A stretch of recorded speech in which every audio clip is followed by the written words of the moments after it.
Hello po, kumusta na po kayong lahat? So ngayon po ay may dumating na naman na bagong moldy sa aming factory. Ayan guys, ipakita ko po sa inyo. Ayan, ang kinis-kinis pa guys. Ang ganda tingnan kasi gold yung taas niya. Ayan oh. Yung moldy na yan ay gagamitin yan sa parts ng bus.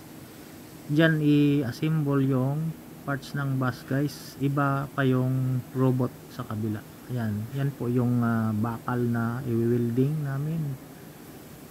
Ayan, so yung bakal na yan guys ay parts yan ng bus, electric bus.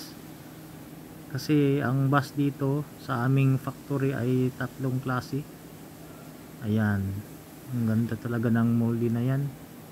Diyan po i-assemble yung mahabang bakal. Ayan, naka-Korean pa siya. Yan o, Godong Higumsok. Yan po yung company namin guys. Ang ganda. Mayaman yung company guys, kaya lalong yumaman sila kasi marami silang order na bus. Pag marami yung order ng ang Hyundai, kasi ang namin, ang delivery namin ay Hyundai company. Bali subcontractor lang po ang aming company. Ang laki ng Hyundai company guys, super laki yung company ng Hyundai. Tapos marami silang order ngayon na bus, kaya pag maraming order, marami din kaming trabaho. Kaya di na kaya ng isang moldy lang, kaya nagdagdag ng 3 moldy. Ang ganda ng moldy, gold. Yan, ang haba ng bakal yan kasi malaki yung bus na i-assemble dyan, yung parts ng bus. Tsaka di naman masyadong mabigat kasi may may hoist.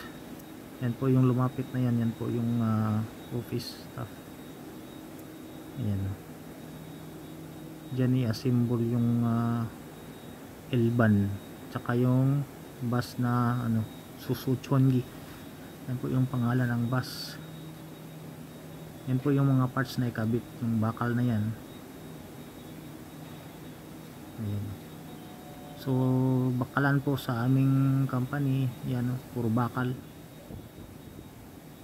Ayan, surti-surti lang ng work dito sa Korea guys, pero may magaan din naman na parts. Okay guys, thank you for watching. God bless as always. Thank you so much for watching. Bye bye. Thank you.